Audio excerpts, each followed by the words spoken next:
So just go down. Yes. Okay, our next speaker is Beegle. He's a consultant. He's had a long career at GPL, where he worked on the Curiosity team also. Thank you. Thank you very much for being here. The name of my talk is Why, and we'll talk a little bit about what that means in the next couple slides. But if you take home anything from this talk, it's how long is it going to take from right now, if we want to go to Mars, and we all want to go to Mars, we understand the importance of it, we're all here in the Mars Society, we enjoy it. How long it's going to take to get from today, when they first write the first check, to actually boots on the ground? How long is that process going to be? And that process takes a lot of things into account: physics, engineering, and human factors, and hopefully you'll understand why that is. And the reason I say all this is that I'm not sure if you listen to the Red Planet Live, but it's a podcast put on by the Mars Society, highly recommended. The best episode they have is the April 5th, 2005 episode, 2025 episode. Just happened to be the one I was on. But at the end of that, I was asked if I wanted to give a talk. And this is, I think, my third talk at a Mars Society conference. So you're right after COVID, and I think one right before. And I asked them what they want me to talk about. And I'm like, we're going to leave it up to you. And I'm like, oh, that's great. That's also a lot of pressure. So what do I want to talk about? I heard Elon Musk talk about how we're going to have, after Starship 11 goes off in the next couple of weeks, that we're on pace to have people on Mars in 2030. And every time I hear something like that, I'm like, I just don't believe it. I've done the studies. I've talked about it. We've thought about it. There's a bunch of studies out there. Let's actually talk about what the actual number could possibly be. And at the end of this, I don't really put numbers on any of this stuff. You'll be able to see and make your own conclusions on how long it's going to take. But it's a little bit longer than the 4 years Elon just said a couple months ago. One of the things NASA is very, very good at, we saw this in Vicky's talk earlier, is doing studies. They've done studies for years and decades, all the way back to when von Braun was in charge. There's a wonderful book out called Humans to Mars, 50 years of studies to how to get to Mars and what to do on Mars when we're there. Highly recommend looking at it. It talks about different processes and what we have to build and how we have to build everything and what it's going to look like and how it changes with time. So if you go online and you look up Mars studies, one of the first things you'll see is studies from the 40s, the 50s. This is von Braun's concept of how to get to Mars. There were studies in the 60s that showed after we actually started launching people, we hadn't launched anybody by this point. These are studies that show, okay, we can do this. We can have a rotating thing. All of this is physics. Let's go and start thinking about this more and more.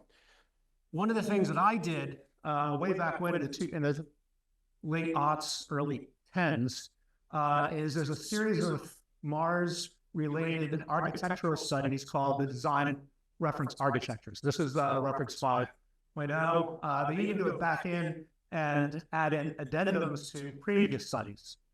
I was associated with DRA 6 and 7, which I don't think either one of them ever got published. I couldn't find them online. But basically, they build on everything else going on. And what they do is they look at everything that has to happen in engineering, physics, science-wise going forward to get to Mars. And this is one of the concepts. And if you go back and look at all the DRAs, you can kind of see which part of that architecture is the same through multiple different studies. And then we started understanding things. And as we learned more things, as we landed Viking, as we landed Mars, as we landed other things and had orbiters, you kind of see what we started learning stuff and then how that changed in the design architectures. It's a pretty fascinating thing. I don't suggest reading the entire book. It's like this thick, and it's got stuff in there that's no longer relevant. The NRC right now is doing a strategic study for the humans exploration of Mars. When we send humans there, what are we going to have them do? Are they going to just sit in their rooms and play Call of Duty all day? What kind of study? What kind of science are they going to do? The NRC is studying this right now. And then we all see this journey to Mars that's out there, and how we're going to get from here to the moon to Mars, etc. And all these studies are out there. And like I said, this is the one I worked on for a long period of time. Back when I don't think we were allowed to work on studies to Mars. I don't think we were allowed to say Mars in terms of humans back in the early Obama administration. Because these things changed. Why do we do the studies? You saw Vicky's talk today. Vicky had all the results from a whole bunch of different studies. This is the study here. This is the study there. We do that for three different reasons. One is we identify technology that has to be developed. How do you land? How do you get people out? How do you move things around? How do I detect life on a surface? How do I just take a picture on a surface? How does that technology has to be developed? And the sooner you start, you've got 15 technologies that people have just thought of. They whittle that down to like 3 or 4 technologies that actually can go help out. And then eventually they select one that goes on. Puts reasonable cost constraints on future work. Reasonable cost constraints may mean an order of magnitude. But if you tell me that Mars Sample return is $1 million and I've got a $10 billion study in my backyard, I'm going to believe the 10 billion over the 1 billion. It gives us reasonable cost constraints on future work. You're able to plan future missions and budgets. So you can see when you think about how we're going to get to Mars, we got to do this, we have to do this, we have to do this. And there kind of becomes an order to what the measurements have to be and the engineering has to be to get to Mars. Before we can do the talk that was previous to this, build these wonderful 3D structures, you actually have to get people on the surface, and you got to get that machinery on the surface. And you're able to plan future missions and budgets by understanding what goes on. The last thing is things change with additional knowledge. Every time we go to Mars, we learn something, and we put that learned something back into the future studies so that we understand what we do and don't have to do going forward. And that really changes things with time. So we saw this before. There have been many, many studies on what you have to do before you can get humans to Mars. One of the fun things, and I use fun in quotation marks, is going back and looking at the METAG reports. They're about every 5 years on humans to Mars and what measurements have to be made and the priority of these measurements. I got to the point at one point where I could tell who was making the priority decisions, and I knew what they were doing because of how the priorities would change. The measurements seemed always to be the same, but different things go up and different things go down. People that do a lot of work in inhalation and working with fine particles always put dust at the top. Other people, radiation experts, come in and they say, no, radiation is much more important than dust. So let's move these priorities around. But they're all in there, and you can kind of see it over time, and you kind of know what you have to actually measure before you can do a human to Mars. So 3 things that are absolutely need to be done by precursor missions before we could launch anybody to Mars. 1, you have to understand the dust. You're going to breathe that dust in. You're going to eat that dust. That dust is going to get in your instruments. That dust is going to get in your machinery. What is the dust? How is it going to kill me? How am I going to keep myself from dying from the dust? Which is really important if I'm the one going. Radiation effects on humans on the surface and in interplanetary space. We kind of understand what the radiation environment is between here and Mars, and we kind of understand what it is on the surface. We've measured it. The problem with radiation is not the primary radiation that comes in, the galactic cosmic rays, the solar particles, other things that you're going to, gamma rays, X-rays, things like that. But it's the secondaries that are caused by things that come through and hit. So I can have shielding for humans. I can make it 20 meters of aluminum and I'll be protected from everything. But 20 meters of aluminum is really expensive and we can't do that. So we're talking about making things in a 1/4 centimeter. And so how do I protect people from the radiation and not create secondary radiation? So if you look, there's a really good figure that I didn't put in here of a solar particle coming into the Earth's atmosphere. It breaks off into 2. Each one of those breaks off in secondaries, and then you get down to the bottom and you've got a whole different radiation environment on the Earth than you did up at the top. And those secondaries are really important, and you want to make sure you understand the radiation environment for the humans because they're going to have to be out in space, or if just to get there, it's going to be a year. You have to design and test landing systems for humans.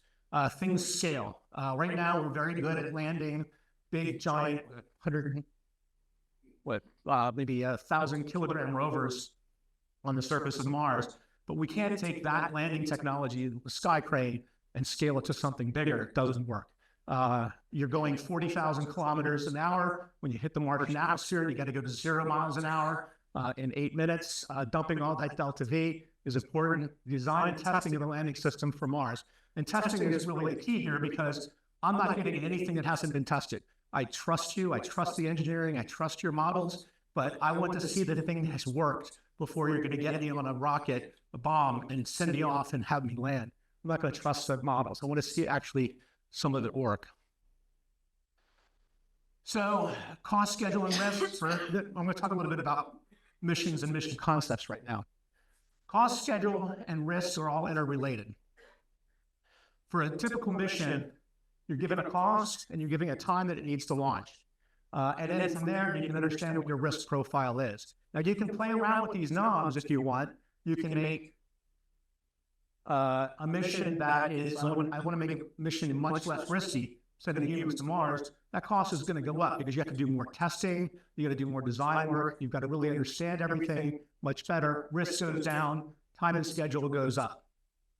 In the past, we tried to do this low risk thing, and they're doing this in Eclipse right now. This was faster, better, cheaper, where I'm going to reduce the cost of everything by order of magnitude or so, but I'm going to increase the risk. So I get a lot of risk going on, increased risk, but the time schedule goes much less than that. But these things fail a lot more. The Eclipse missions, the success rate hasn't been the best, but they're getting better because they're learning and they're being able to go on and make better missions. So there's a relationship between dollars and knowledge too. You get a science return. This science return is however you want to define it. Define break cost X number of dollars. We know this. If it's a one-off mission, I can tell you approximately how much it is because of Phoenix and Insight. To land a brick on the surface is going to cost that much. If I fly multiple missions, I get economies of scale. That number will go to the left a lot. But all those missions have to have a backbone that really changes how you can actually do a scientific mission with what you have.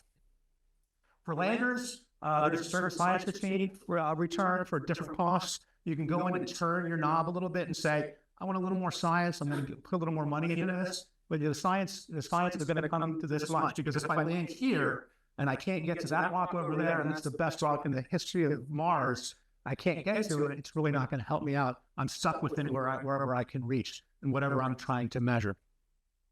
So I can increase the cost of these missions by putting like rovers on and then actually be able to go to this rock. It does cost more. The science does. You can change it around a little bit. You get more science. It does cost a lot more money. And you can even do this with MSL-like rovers. Let's get a big rover. This costs $2-3 billion. The science return will be even greater because they got better instruments, but the cost does go up in this way. And I tried to put on this graph sample return, but I couldn't put the graphs in a way that made any sense to me because the sample return is way this way. You can do stuff with sample return you can't do on any rover, on any lander, on any orbiter. You bring it back, you have all the time in the world to change your instruments, to move your instruments, to modify your instruments based everything else. These instruments here get sealed into what they can do and what they can't do. 6, 7, 8 years before the mission launches, sample return, you can change everything on the fly. But sample return also does cost a lot more, as we've seen and we've talked about with this $10 billion concept that's been floating around recently. So when you're trying to plan missions and you realize you have to do so many different measurements and you had to do everything else, there's this concept of budgets, and this kind of goes back into the human factors on how I'm going to plan out the entire mission concept. I get different missions, they cost different amounts of money. A $1 billion mission doesn't cost $1 billion in any 1 year. It can cost like $200-300 million and goes back down. You get a more complex mission, that cost goes up. You get even more complex mission, the cost goes up here. All of these things add together, and this is basically a wedge. And all these wedges, when they look like this, what this means is I've got $500 million a year I'm spending on things. That goes down to $200 million. When you see something like that, that's people.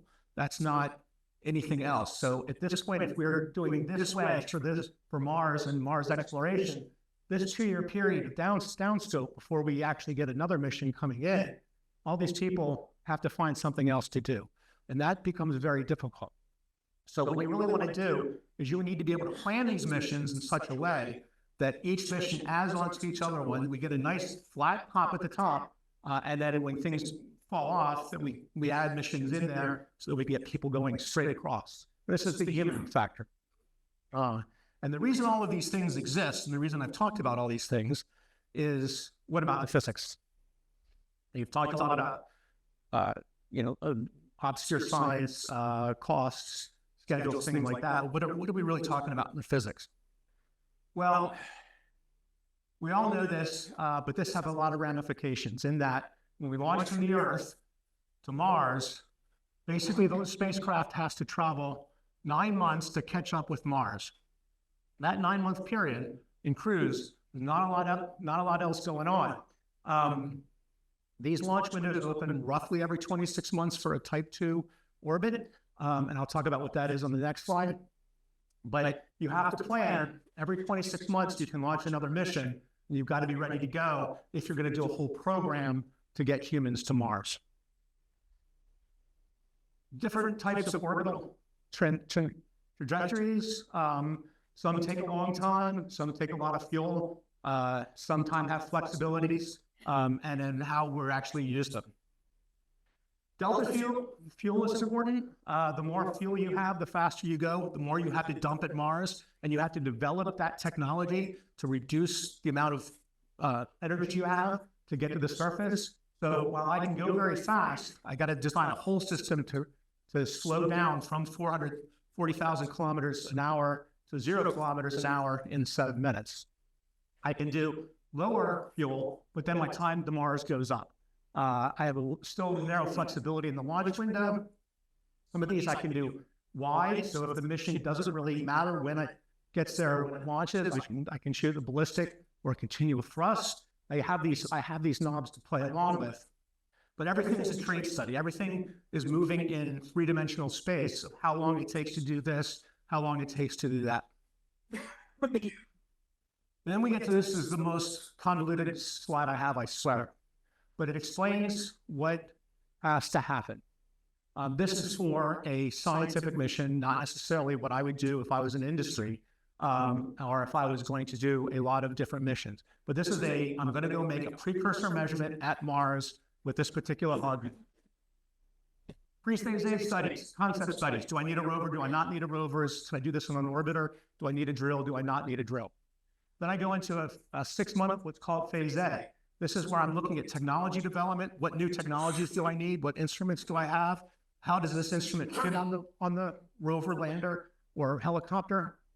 And then I get the preliminary design and technology completion. That's phase B. That takes a year. Phase A and phase B take about a year. You can cut it down a little bit. You can play with knobs, add more money here, take away money there, but it's about a year.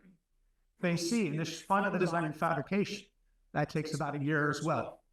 And then building everything, testing everything, takes about 2 years.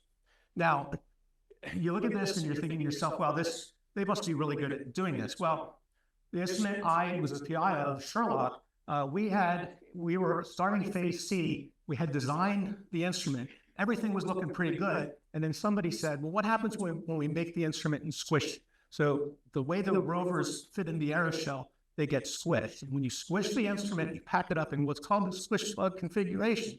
There's a wheel where our instrument was. So we're standing over here in the middle of phase C, and all of a sudden they're asking us if the lasers bend. Like, no, lasers don't bend.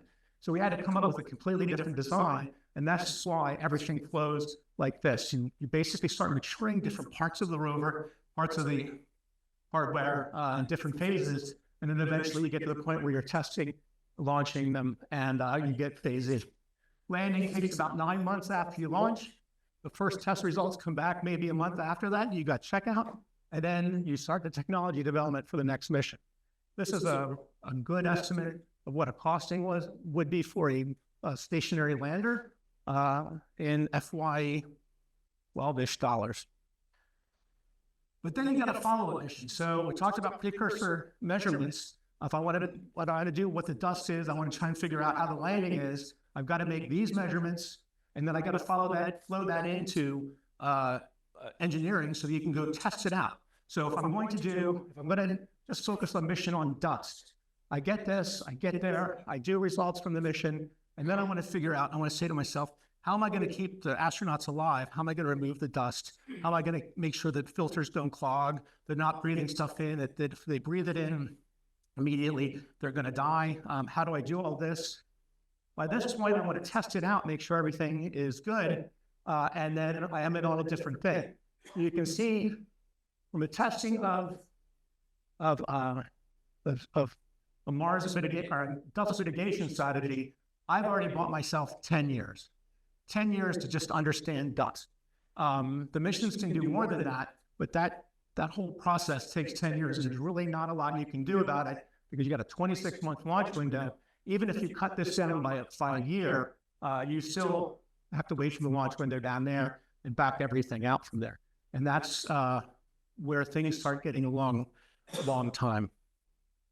So this is what I was trying to say. You start mission here. I'm going to start writing checks for Mars. First mission, you get the authority to proceed. This should be 48 months. I launch, I arrive. The next mission, that particular mission can actually change anything about is this mission down here. That's the third mission in the sequence that can launch every 26 months. So this mission then, from this point to this point, is roughly,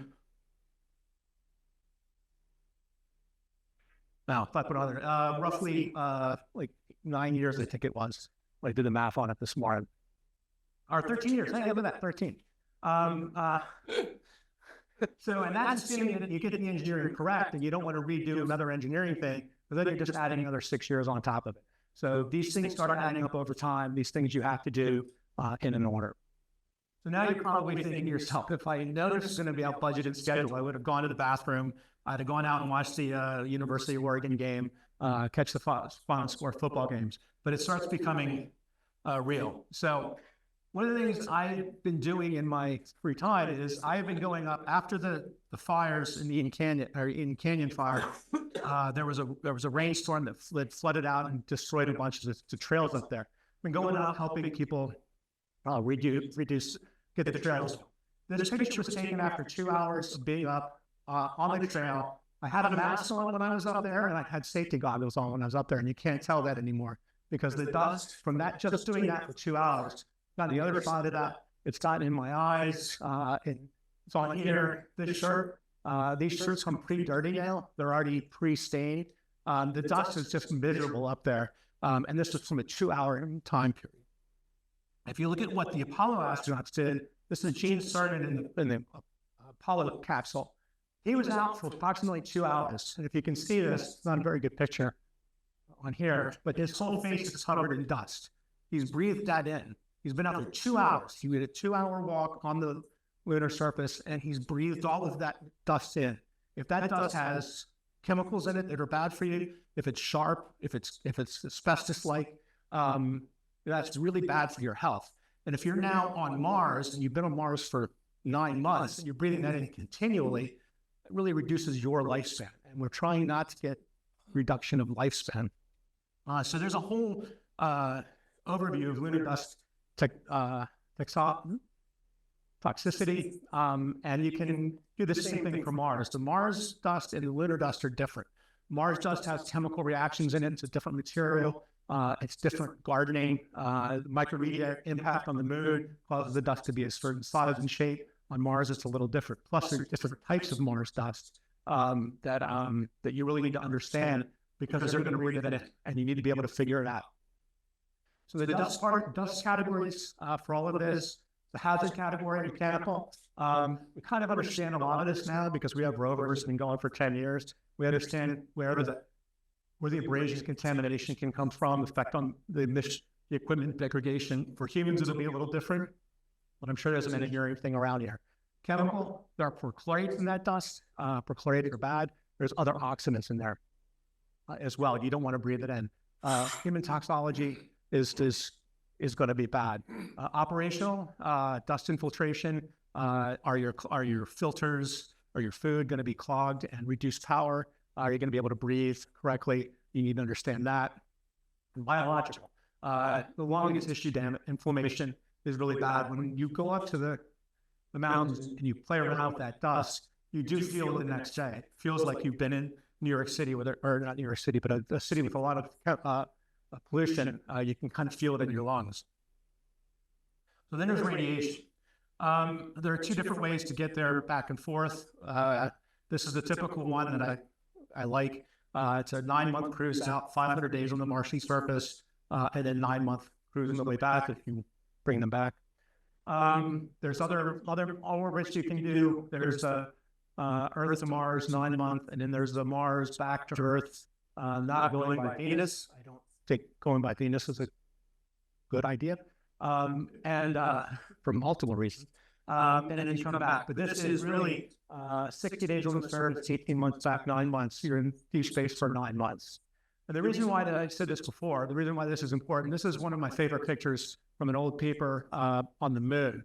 But a lot of stuff happens. There's a lot of radiation that happens on the lunar surface. There's a lot of radiation that happens in interplanetary space. You need to understand both what's happening on the surface and in space. You need to be able to monitor the sun and make sure there's no coronal mass ejections going on at the same time you're there. You don't want to fry in the capsule. And you don't want to really understand how your radiation protection is working.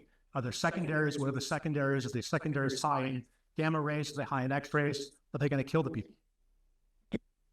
This is a great ESA slide from a radiation event that happened in the sun and how we measure radiation. And you can see where on Mars, you can see the difference in actually how much they measured on the surface. You can see actually on the surface how that's changed. You can see on the moon how much you get and where you see what's on the Earth. All of this needs to be taken into account because you don't want to fry the people. Human landing systems, like I said before, about 1,000 kilograms we can land. This is the Mars rover. This maxes out about 250 kilograms. You can't get much bigger than that. The airbags weigh so much that you can't launch. And then you've got landing systems here. Problem with the landing systems here is they kick up a lot of dust. The dust goes on the surface. You can see on Phoenix where the dust basically came back around and landed on the deck. You're trying to avoid all of that with the human stuff because the human is going to be much bigger than the actual thing here, the pallet member here. On both Curiosity and Perseverance, you saw a ton of material get put on the deck when they landed from the retro rockets, about 100 meters up off the surface, I think, and all of that stuff, loose stuff up on the surface. The take-home message. Before humans can reach Mars, a series of missions have to take place. Those missions have to be well thought out, well planned, and they have to be done in an orderly process where you're doing measurements and then you're checking the engineering, making sure the engineering works, that you're going to keep people alive, and then maybe you want to do it again. Take the results from this engineering experiment and change everything so that you can take in any result that you found that you weren't exactly happy with. But all this takes time. 26-month launch window, so 3 to 5 year development time for any of the hardware you're going to do. All that starts adding up, and what you're doing is just pushing out, and you're going to actually have people on the surface. These have to be well thought out. They have to occur so the missions are safe. And really, you're stuck with this orbital dynamics, budgets, and development schedules that determine when the first human is landing on the surface of Mars can take place. When you add up all those things together, you come up with a number in your head that's much greater than 3 years or 4 years that you occasionally hear from people that own large space companies. In reality, that number, to me, the minimum is 18 years, probably 30, maybe a little bit longer than that, which is really depressing because I really want to see somebody walk on Mars, but I can't figure out how you can do all of the stuff on Mars because of the orbital dynamics, budgets, and development schedules, and get them there any faster than that. And that's it. I'll be happy to answer questions. And I appreciated any feedback because this is the first time I've ever given a talk like this before. I started it last week. So if anybody has any feedback on the talk, I'd really appreciate that as well. Thank you.